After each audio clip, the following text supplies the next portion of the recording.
Ya, Assalamualaikum warahmatullahi wabarakatuh.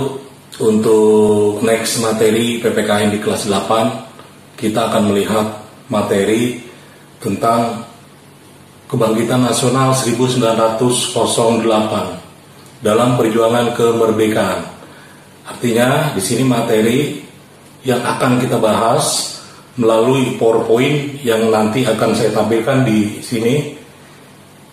Peserta didik, mari kita pahami tentang materi tersebut. Kompetensi dasar daripada materi Kebangkitan Nasional. Yang pertama, mensyukuri nilai dan semangat Kebangkitan Nasional 1908 dalam perjuangan kemerdekaan Republik Indonesia secara tulus.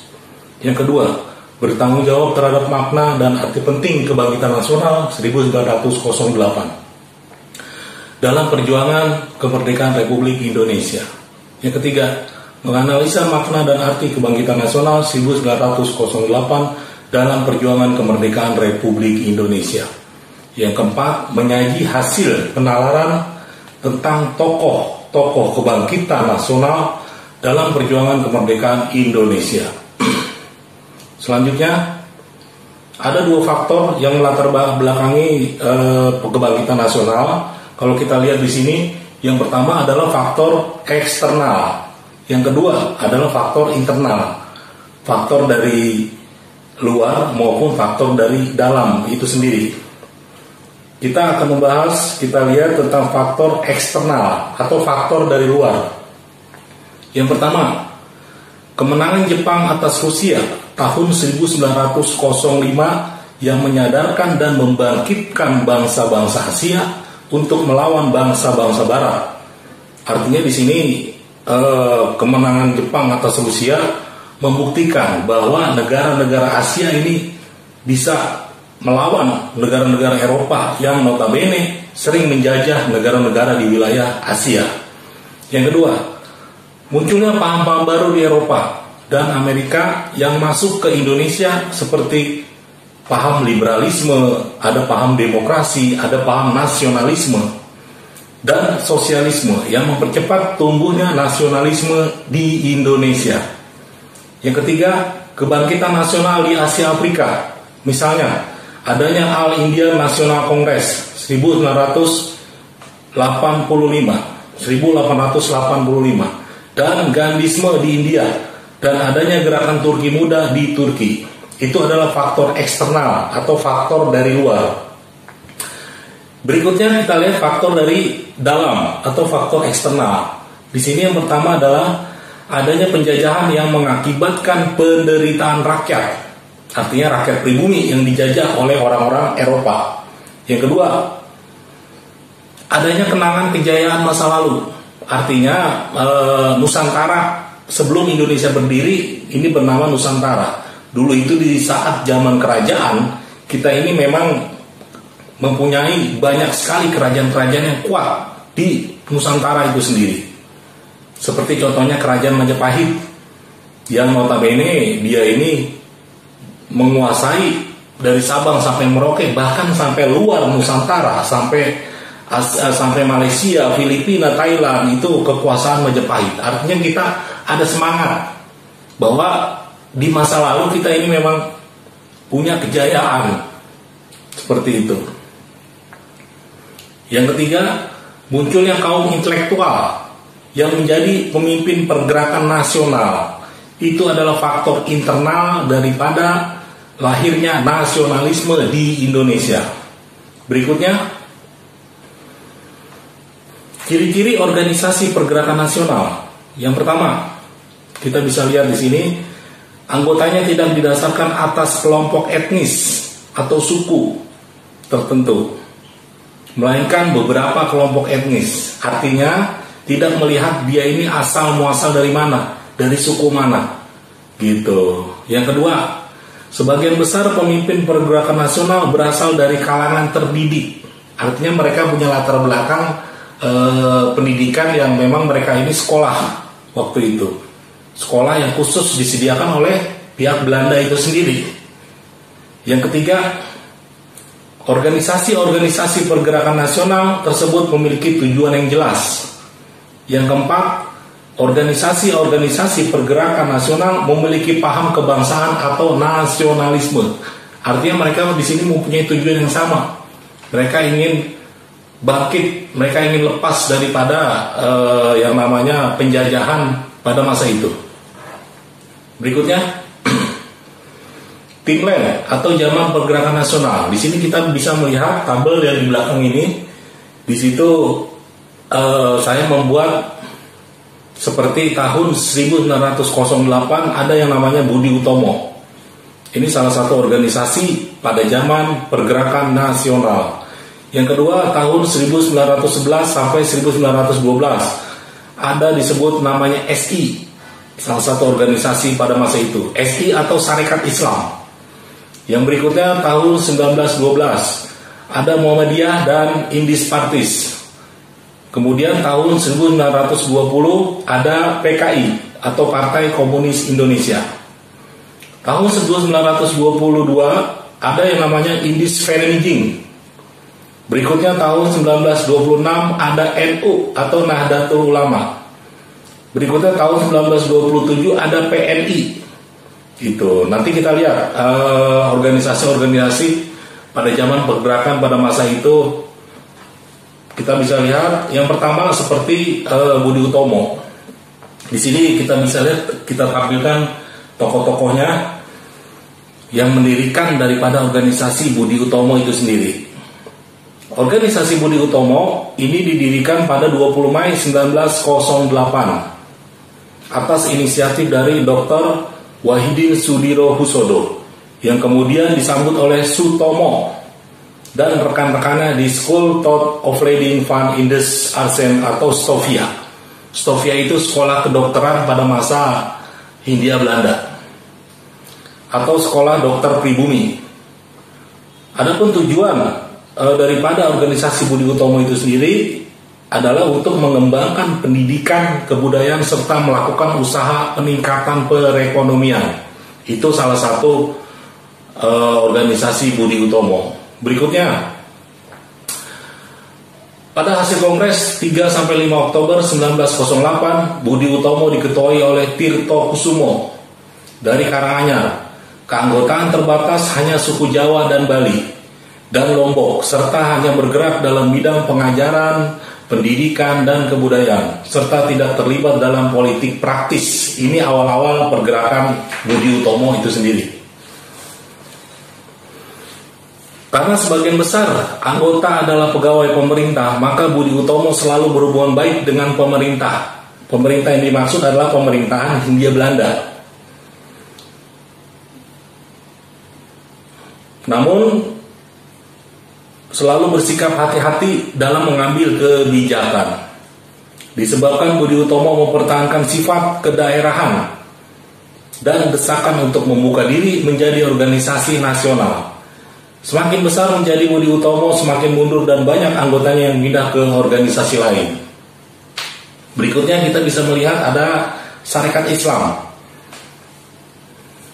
Di sini ada tokoh-tokohnya, yang di atas itu adalah Haji Samanhudi, yang di bawah adalah HS Cokro Aminoto.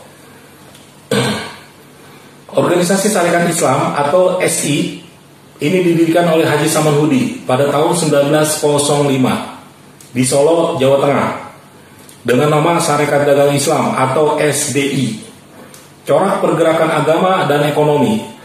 Pada 10 September 1912 dirubah menjadi SI atau Sarekat Islam.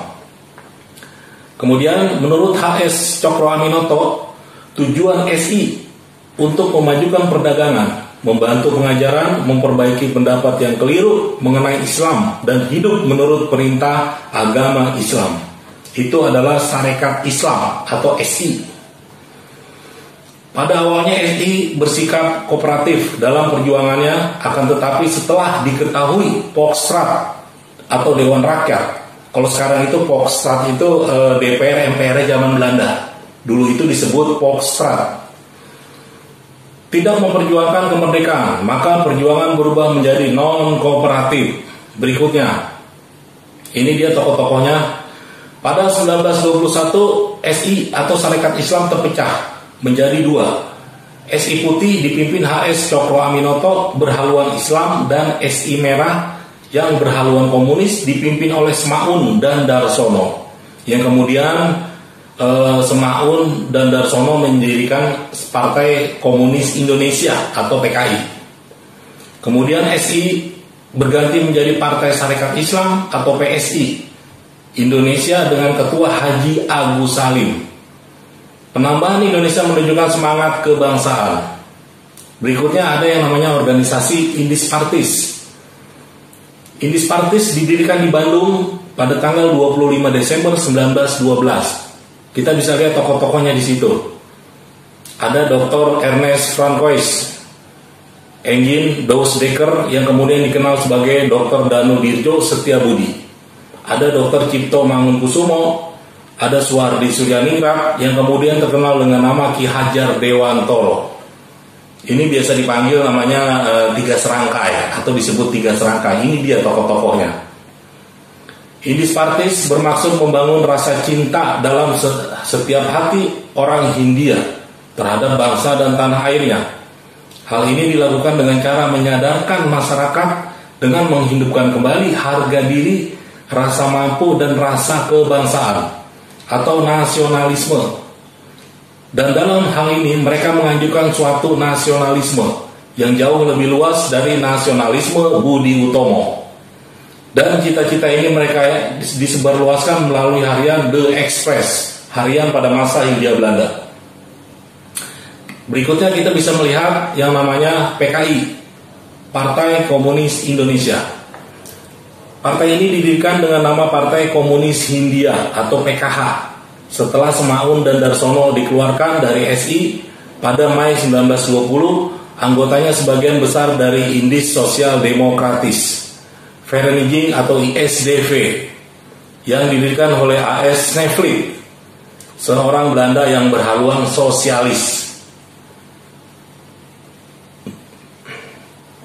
Untuk mendapatkan banyak anggota, PKI melakukan infiltrasi atau penyusupan ke dalam organisasi lain dan sering menggunakan tokoh-tokoh Islam dalam menyebarkan pemikirannya. Misalnya Haji Misbah, agar mudah diterima masyarakat Indonesia. Dalam pergerakan PKI bersifat non-kooperatif dan secara terang-terangan menentang kebijakan pemerintahan Belanda. Dan tidak jarang PKI mengadakan pemogokan kerja sebagai protes kepada pemerintahan Hindia Belanda. Bahkan pernah melakukan pemberontakan walaupun akhirnya gagal. Ini adalah Partai Komunis Indonesia.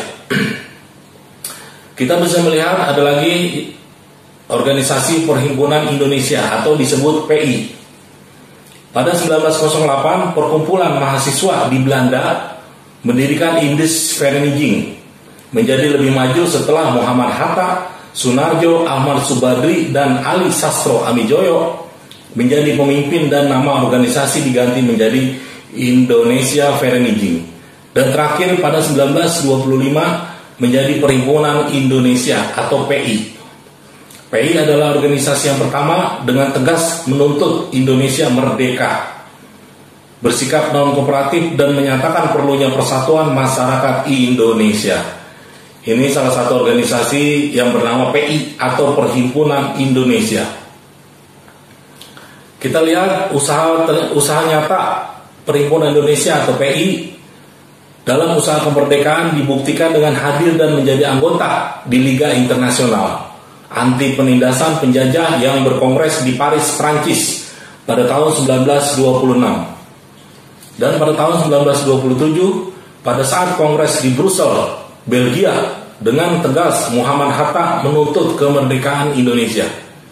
Untuk memperkuat perjuangan, PI kemudian menggabungkan diri dengan Lux Against Imperialists and for National Independence yang didirikan oleh Musenberg di Berlin, Jerman. Selain itu, tokoh-tokoh PI berhubungan dengan tokoh-tokoh mahasiswa Asia seperti Jawaharlal Nehru dari India dan Hafez Ramdan Bey dari Mesir. Artinya mereka mempunyai hubungan luar yang sangat kuat. Berikutnya, kita bisa melihat organisasi pergerakan nasional di Indonesia berdasarkan ideologi. Dalam ideologi pergerakan di sini ada 3. Yang pertama ada nasionalisme, yang kedua adalah organisasi berhaluan Islam, dan yang ketiga adalah organisasi berhaluan komunis.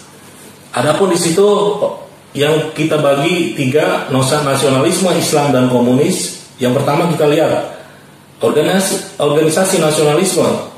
Ini seperti Budi Utomo, Indis Partis, Perhimpunan Indonesia, Partai Nasional Indonesia, dan Taman Siswa. Yang kedua, organisasi berhaluan Islam. Di sini kita bisa lihat ada Young Islamic Tengbon atau JIB. Yang kedua, Muhammadiyah. Yang ketiga ada Nahdlatul Ulama atau NU dan PSII. Berikutnya organisasi yang berhaluan komunis. Di situ kita bisa melihat ada Indis Demokratis Vereniging atau ISDV. Ada Partai Komunis Indonesia atau PKI. Itu adalah organisasi haluan yang pernah bergerak, yang pernah berdiri pada masa pergerakan Indonesia tahun 1908. Demikian materi yang saya sajikan pada hari ini. Semoga bermanfaat. Wassalamualaikum warahmatullahi wabarakatuh.